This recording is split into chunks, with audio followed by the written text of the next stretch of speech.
Hola, somos el grupo 11. El grupo está formado por Ángel Alonso, José Ángel Ecina y Mario Pérez y os vamos a hablar sobre los fluidos.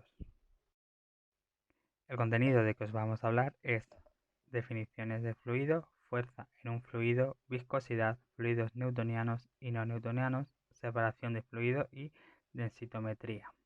A continuación os dejo con mi compañera Ángela que os va a explicar las definiciones. Comenzamos con la definición de un fluido. Se denominan fluidos a las sustancias que se encuentran en estado líquido o gaseoso, es decir, que tienen una fuerza de atracción débil entre sus moléculas. Por lo que podemos decir que un fluido es todo cuerpo que tiene la propiedad de fluir y carece de rigidez y elasticidad, y en consecuencia cede a cualquier fuerza que quiera alterar su forma y se adapta así al recipiente que lo contiene. Hablando de las características, podemos decir que cambian de forma cuando están sometidas a fuerzas cortantes y que no se devuelve su forma original después de una deformación causada por una fuerza externa. Para concluir con este apartado, hablaremos de capilaridad, que es el fenómeno que hace que la superficie de un fluido, al estar en contacto con un cuerpo sólido, suba o baje de acuerdo a si se moja o no el elemento. Esto tiene que ver con la tensión superficial, que hace referencia a la cantidad de energía que se requiere para incrementar la superficie de un líquido por unidad de área.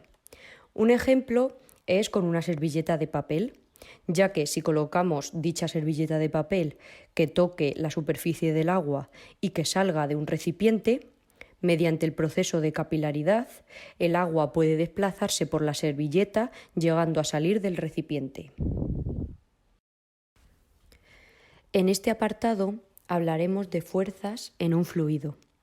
Existen dos tipos de fuerzas que pueden actuar sobre un fluido: fuerzas de volumen y fuerzas de superficie. Las fuerzas de volumen actúan penetrando en el interior del fluido y ejerciendo su acción sobre todos los elementos de volumen de éste. Por otra parte, las fuerzas de superficie actúan a través de la superficie de separación de elementos de fluido contiguos. Su origen está en la estructura molecular de la materia. En este trabajo nosotros nos hemos centrado en la presión, es decir, cómo afecta la presión que hagamos a un fluido.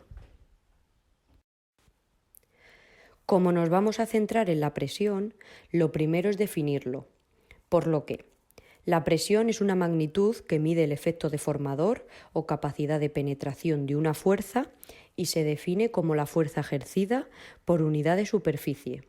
Se expresa como vemos a continuación. La presión es igual a la fuerza dividida por la superficie. Su unidad de medida en el sistema internacional es el newton por metro cuadrado, que se conoce como pascal. Un pascal es la presión que ejerce una fuerza de un newton sobre una superficie de un metro cuadrado.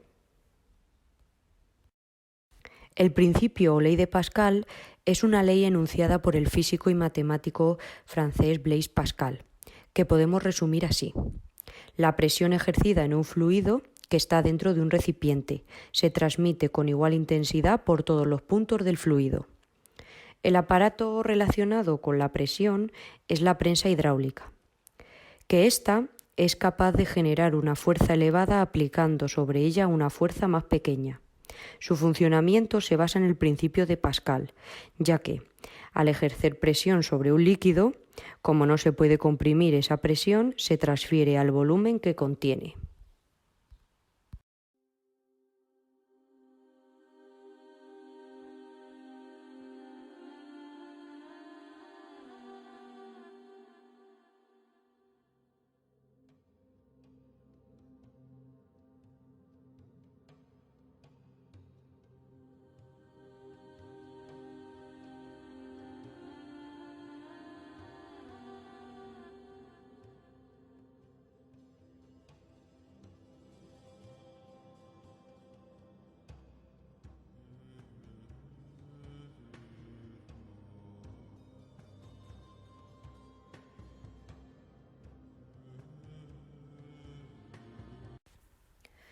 Como hemos visto en el vídeo, si aplicamos fuerza sobre el émbolo pequeño, la presión se transmite a todo el líquido, haciendo que el émbolo grande ascienda con una mayor fuerza.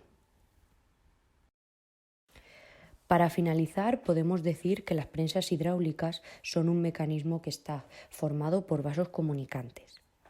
Estos vasos comunicantes se explican de la siguiente manera. Cuando se ponen en comunicación dos depósitos que contienen un mismo líquido, que inicialmente están a distinta altura, el nivel de uno de los depósitos baja. Entonces, el del otro sube, hasta que ambos se igualan. Entonces, para verlo más visual, tenemos esta imagen donde podemos ver los dos recipientes de secciones S1 y S2 que están comunicados por un tubo de sección S mayúscula, que está inicialmente cerrado. Por lo tanto, si las alturas iniciales de fluido en los recipientes H1 y H2 son distintas, al abrir el tubo de comunicación, el fluido pasa de un recipiente al otro hasta que las alturas H1 y H2 del fluido en los dos recipientes se iguala. La viscosidad es una cualidad que poseen los fluidos y que lo diferencia de los sólidos. Lo diferenciamos de esto en que los líquidos tienen la capacidad de fluir cuando se ponen en movimiento. El comportamiento que tienen las moléculas de los fluidos al ponerse en movimiento es permanecer unidas, y esto es gracias a la viscosidad. Por lo tanto, podemos definir la viscosidad como la resistencia que tienen las moléculas de un líquido para separarse unas de otras, es decir, el cizallamiento. Todos relacionamos la viscosidad con la rapidez que cae un fluido. Cuanto más lento cae, más viscoso es. Esto es debido al tamaño de las moléculas. Cuanto mayor es su tamaño, más resistencia al cizallamiento tiene, y al contrario cuando son más pequeñas. Algunos líquidos pueden perder viscosidad al aplicarle cierta cantidad de temperatura. Ahora vamos a poner un vídeo donde veremos mediante unos experimentos, los cuales queríamos haber hecho en clase, de cómo ver que un fluido es más viscoso que otro. Para realizar la demostración utilizaremos los siguientes materiales. Primero, lo que es un pedazo de vidrio. Utilizaremos agua. Necesitaremos jabón. Aceite de motor, en este caso es 20W50. Miel. Canicas. Y para cada uno de los fluidos tenemos un recipiente del mismo tamaño. Para poder apreciar la reacción de la viscosidad de un fluido sobre la superficie de un material, haremos la siguiente demostración. En este vidrio, primero dejaré caer miel, que es un fluido muy viscoso, ya que la velocidad con que se mueve a lo largo del vidrio es bastante lenta. Aquí lo podemos apreciar. A comparación de este fluido, que es aceite SAE 40, que es un poco menos viscoso, se puede notar un comportamiento diferente, que recorre la superficie a una mayor velocidad, y esto es porque hay menos fricción entre el fluido y el vidrio. Ahora les mostraré el comportamiento del agua, que es un fluido básicamente no viscoso. Notarán que inmediatamente cuando dejé caer una gota, esta resbala libremente hacia abajo sin mostrar resistencia alguna. Bien, aquí la comparación entre las viscosidades de los fluidos. Ahora haremos otra demostración. Veremos de otra manera el comportamiento de la viscosidad. En este caso utilizaremos 4 recipientes de vidrio. Cada uno contiene diferentes fluidos con distintas viscosidades. El primero contiene agua. En este encontramos aceite 20W50. Aquí tenemos jabón. Y en este encontraremos miel. En cada uno dejaré caer una canica para poder observar qué tan fácil se desplaza hacia abajo hasta llegar al fondo, y el tiempo que les toma llegar hasta la parte de abajo. Los fluidos más viscosos harán que la canica se mueva más lento debido a la fricción que ejerce el fluido sobre la superficie de la canica. Empezaré con la miel, que es la más viscosa. Tomaré el tiempo con un cronómetro.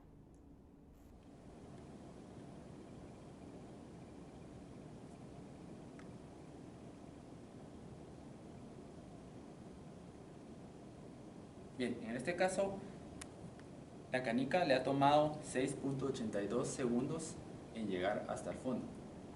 Esto demuestra que el fluido es bastante viscoso, ya que la canica recorre su trayectoria de una forma muy lenta.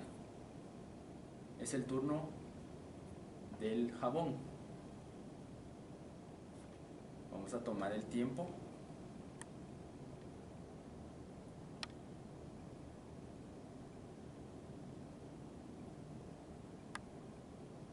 A este le toma 4.82 segundos en caer. Y esto es debido a que es menos viscoso que el anterior. Es el turno del aceite. Tomaré el tiempo. Si observamos, el tiempo que le tomó la canica fue menor, exactamente de 1.54 segundos.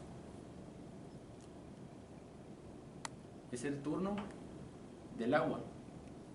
Podremos observar un comportamiento muy distinto. En este caso, el tiempo que le tomó es de 0.2 segundos. Como hemos visto, los fluidos se pueden comportar de diferentes maneras dependiendo de su viscosidad. Por lo tanto, los podemos clasificar en newtonianos y no newtonianos. Los fluidos newtonianos son fluidos cuya viscosidad es constante y solo es modificada con la aplicación de energía calórica. Algunos de estos fluidos son el agua y el aire. Los fluidos no newtonianos son aquellos cuya viscosidad no es constante, es decir, que varía según la fuerza que intervengan en este. Un ejemplo de estos fluidos es el ketchup, el cual vemos que si lo agitamos sale mejor del bote, o la mezcla de agua con maicena. También encontramos otro tipo de fluido, que son los superfluidos o fluidos ideales. Estos son los que tienen viscosidad nula, es decir, cero. Este tipo de fluidos no son naturales, ya que todos tienen una viscosidad mínima, como es por ejemplo el agua. Ahora vamos a ver cómo se comporta un fluido no newtoniano, como es la mezcla de agua con maicena y cómo podemos realizarlo en casa. Hola, muy buenas a todos, bienvenidos al canal de experimentos caseros. Hoy vamos a aprender a hacer fluido no newtoniano. Solamente necesitamos un poco de agua, un bol grande y harina fina de maíz o maicena. Lo primero que tenemos que hacer es echar la maicena en el bol.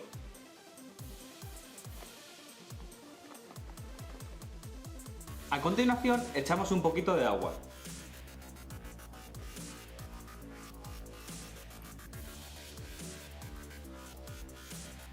Y lo vamos removiendo con lo que tengamos a mano.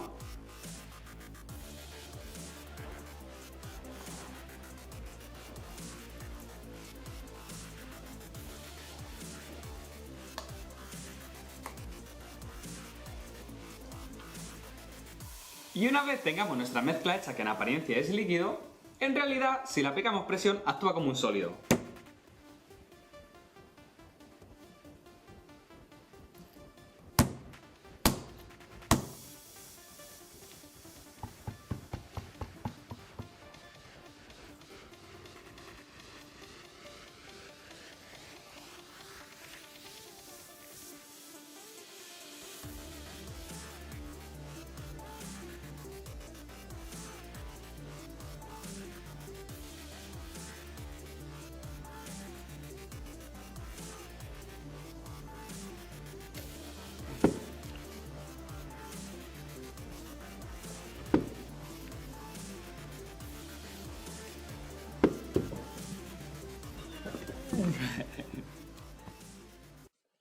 En cuanto a la separación de fluidos, cabe destacar que para poder separar fluidos debe existir una mezcla.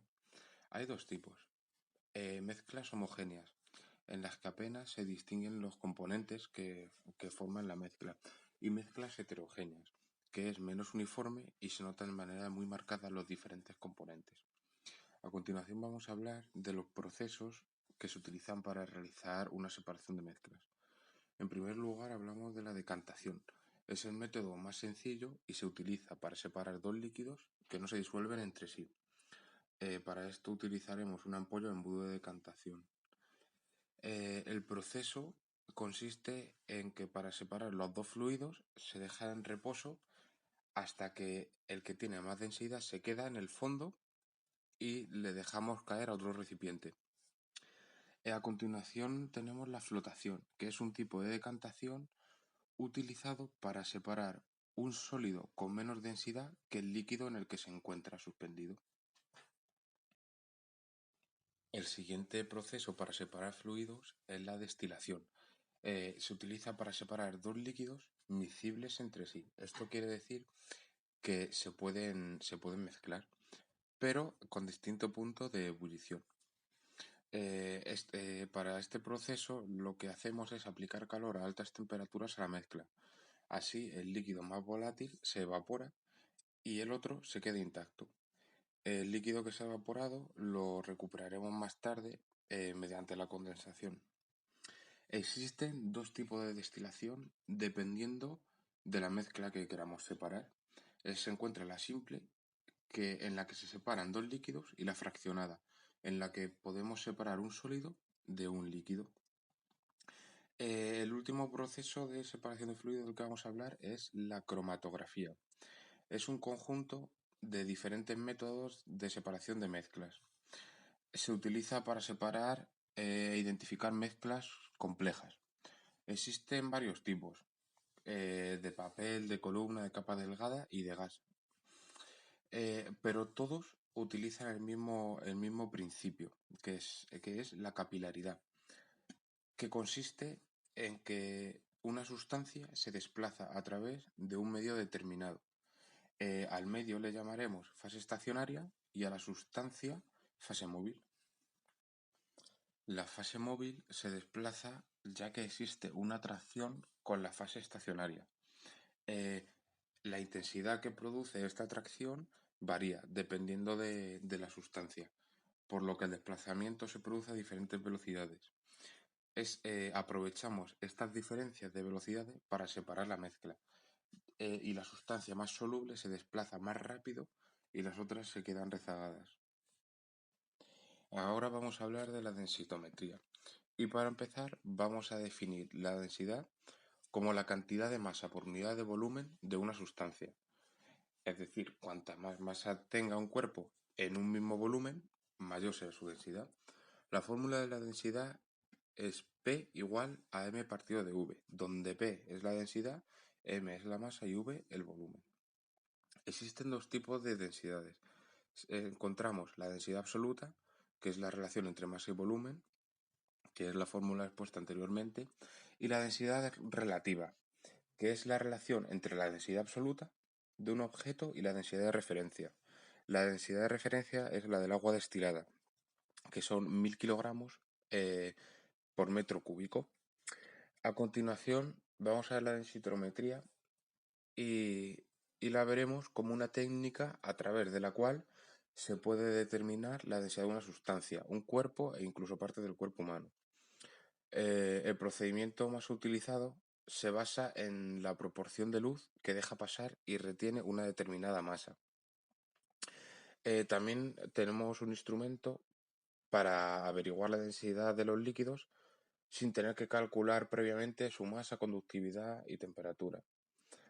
Tenemos una foto del densímetro, que está hecho de vidrio y consiste en un cilindro hueco con un bulbo pesado en un extremo. Este objeto se introduce de manera vertical en el líquido y se deja en reposo hasta que flote. Cuando se mantiene flotando, se observa en la escala que tiene el densímetro su nivel de hundimiento. En líquidos ligeros se hundirá más que en líquidos densos. La luz ha sido uno de los campos fundamentales de investigación, logrando grandes avances a lo largo de la historia. A través de la luz se pueden identificar elementos de la tabla periódica, cantidad de contaminantes, etc. A continuación veremos los usos de la luz para medir la densidad de un fluido. Primero tenemos la visualización por dispersión de Rayleigh.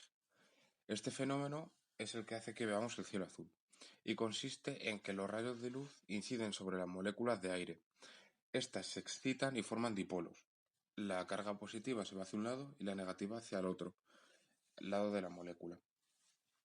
Y tenemos después el estudio cuantitativo de fluctuaciones de densidad por dispersión de Rayleigh. Consiste en que, dependiendo del ángulo en el que se coloca el fotodetector, escogemos el tamaño de las fluctuaciones que queremos estudiar. En este proceso, la luz dispersada a un determinado ángulo corresponde a un tamaño particular de la fluctuación de densidad. Si no se colecta toda la luz dispersada y solo se recibe aquella que se dispersa en una dirección, obtenemos información sobre los cambios de densidad para cada escala. A continuación tenemos un vídeo de un experimento de separación de fluidos según su densidad. Hola majetes, bienvenidos de nuevo a Experimentos Increíbles. Hoy vamos a hacer un experimento muy guapo de densidad. Lo que vamos a necesitar es miel, agua y aceite vegetal.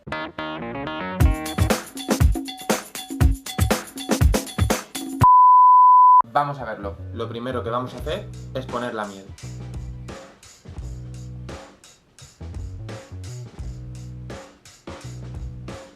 Vemos lo densa que es. Lo siguiente, vamos a echar el agua.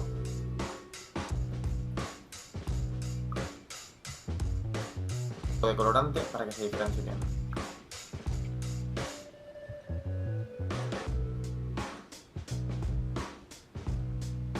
Vemos cómo el agua y la miel no se mezclan. Y por último vamos a poner aceite vegetal.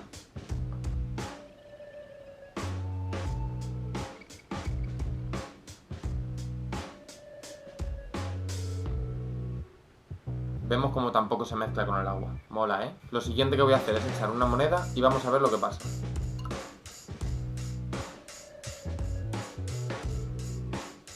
Como vemos, ha traspasado todos los niveles. Ahora ponemos una tapa de botella y vamos a ver lo que pasa. Como vemos, se queda flotando encima del nivel del agua. Ahora vamos a ver lo que pasa al echar un trozo de zanahoria.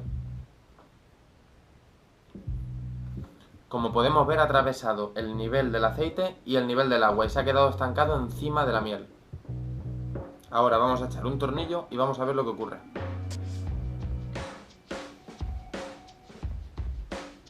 Como vemos, ha atravesado todo de nuevo. Y por último vamos a poner un corcho.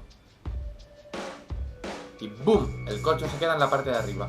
Como mola, ¿eh? Lo que hemos conseguido aquí es crear 4 niveles de líquidos. El corcho en el primer nivel, el plástico en el segundo nivel, la zanahoria se nos ha quedado en el tercer nivel y la moneda y el tornillo se nos ha quedado en el último nivel.